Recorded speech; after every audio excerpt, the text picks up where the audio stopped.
شب ہجر قسط نمبر 1 نومبر کے مہینے کا آغاز ہو چکا تھا۔ روکے دن اور اداس راتیں گزرتی تھیں۔ صبح ہوتے ہی شام ہو جاتی تھی۔ برگد کے درخت کے نیچے ایک مجمع اکٹھا تھا، لیکن وہاں صرف خاموشی رقص کر رہی تھی۔ سب لوگ پنچایت کے فیصلے کے منتظر تھے کہ آخر کیا فیصلہ ہونے والا ہے، لیکن سرپنچ کے لبوں پہ گہری خاموشی تھی۔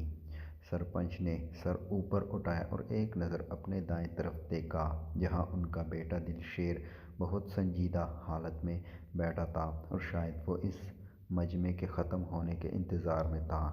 انتظار کی گھڑیاں ختم ہوئیں۔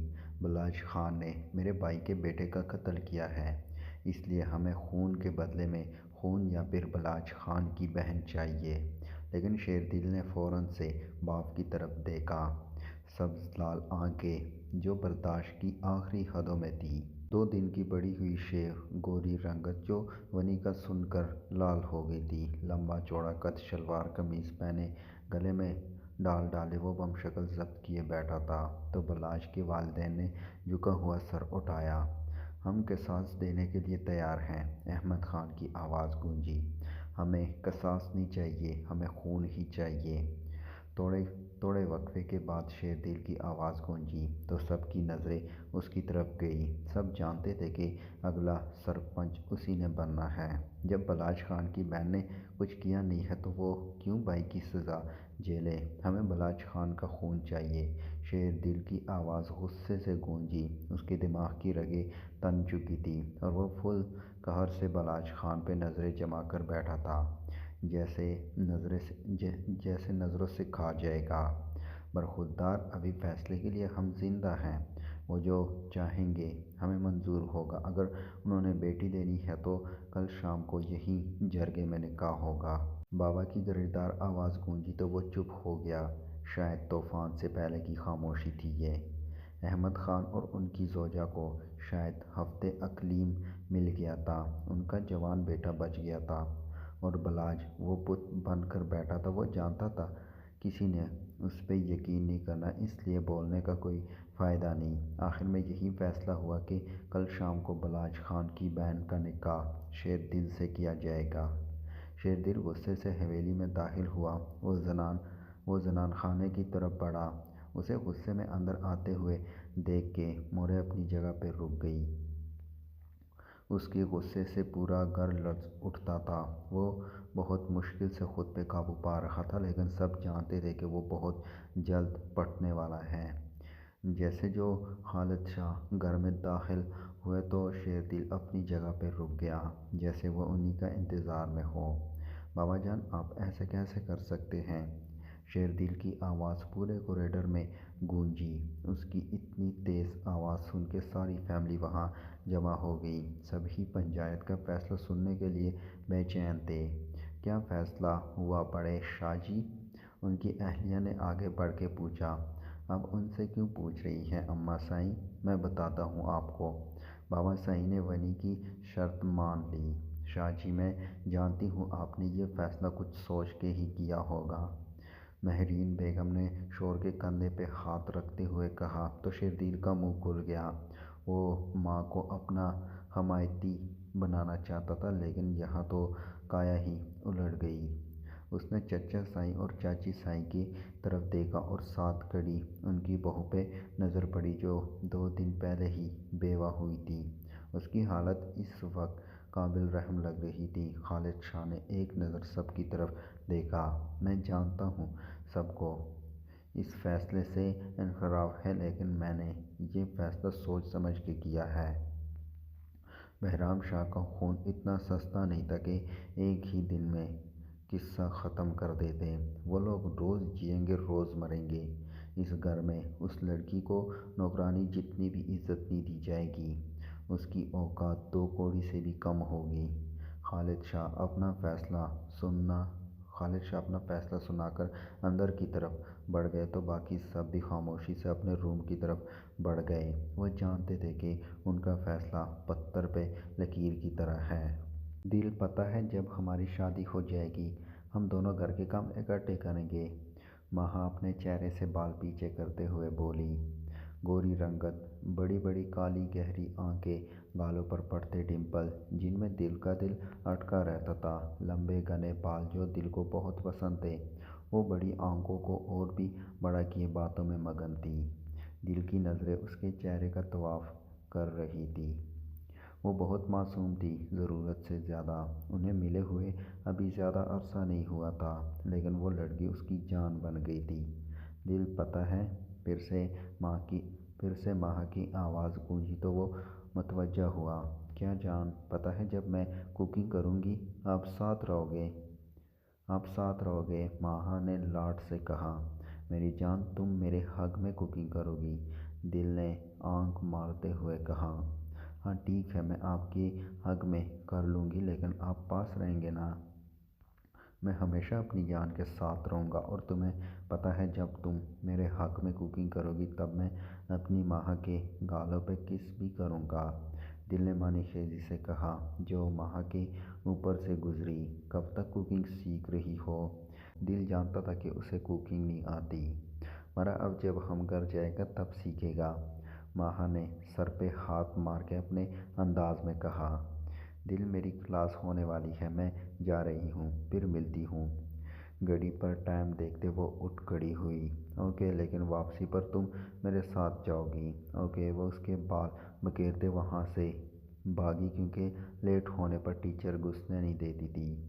تو دل بھی اٹھ کے اپنی کلاس کی طرف بڑھ گیا۔ احمد خان اور بشری بیگم اپنے گھر میں داخل ہوئے اور ان کے پیچھے ہی سر جھکائے بلاچ خان بھی داخل ہوا۔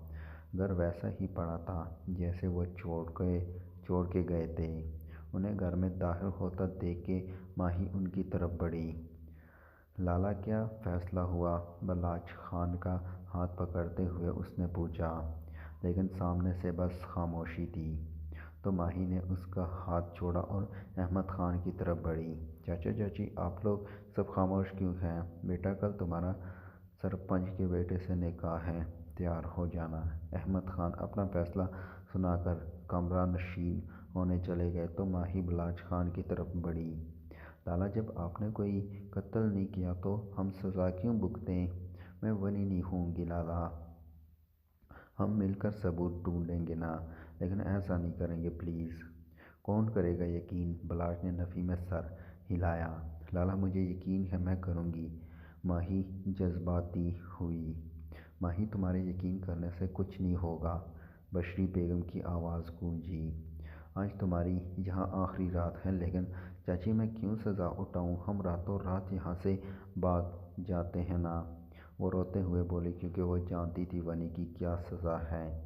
یہ اتنا آسان نہیں ہے ماہی، بلاچ یہ کہتے ہوئے سر پکڑ کے نیچے بیٹھ گیا۔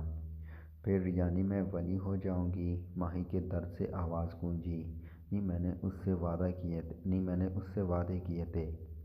بہت آہستہ سے وہ خود سے مخاطب ہوئی۔ چاچی، میں کبھی ونی کی سزا نہیں اٹھاؤں گی، ایک فیصلہ کر کے ماہی نے کہا۔ ماہی، 1 سال کی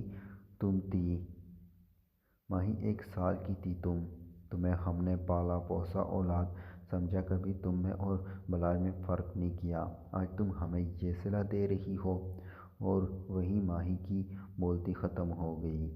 مطلب آج اسے بتا دیا گیا تھا کہ اسے پال کر اس پر احسان کیا گیا تھا، جس کا بدلہ اس نے اب چکانا تھا۔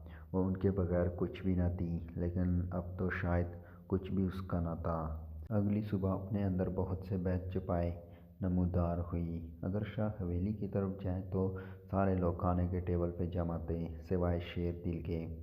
وہ اپنی مرضی سے اٹھتا تھا، کسی کی اتنی ہمت نہ ہوتی اسے وقت سے پہلے اٹھا سکتا، اس لیے بنا اس کی غیر موجودگی کی نوٹس لیے وہ لوگ ناشتے میں مگن تھے۔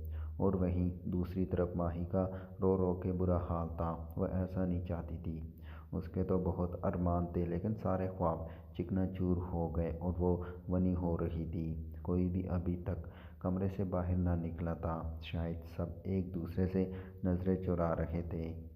کیا مجھے اس سے رابطہ کرنا چاہیے؟ وہ روتے ہوئے سوچ رہی تھی۔ ہاں، وہ میری بات سمجھے گا۔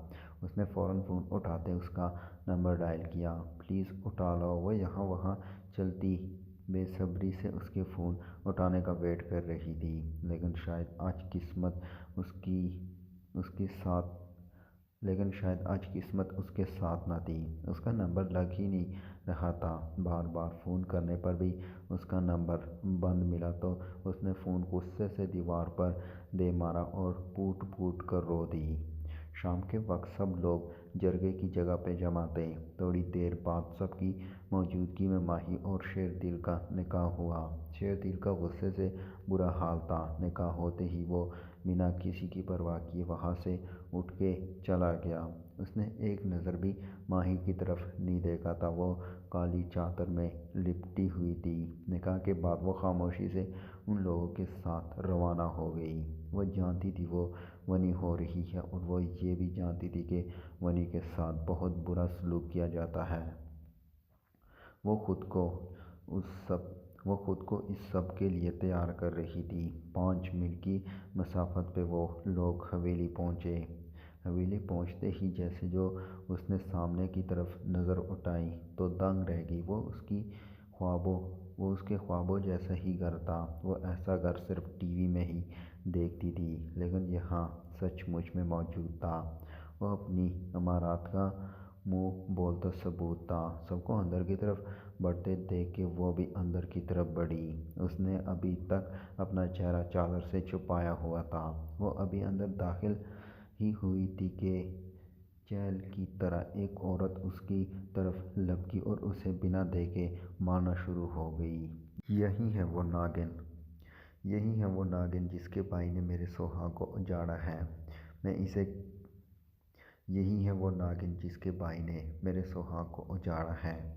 میں اسے سکون سے کیسے رہنے دوں گی؟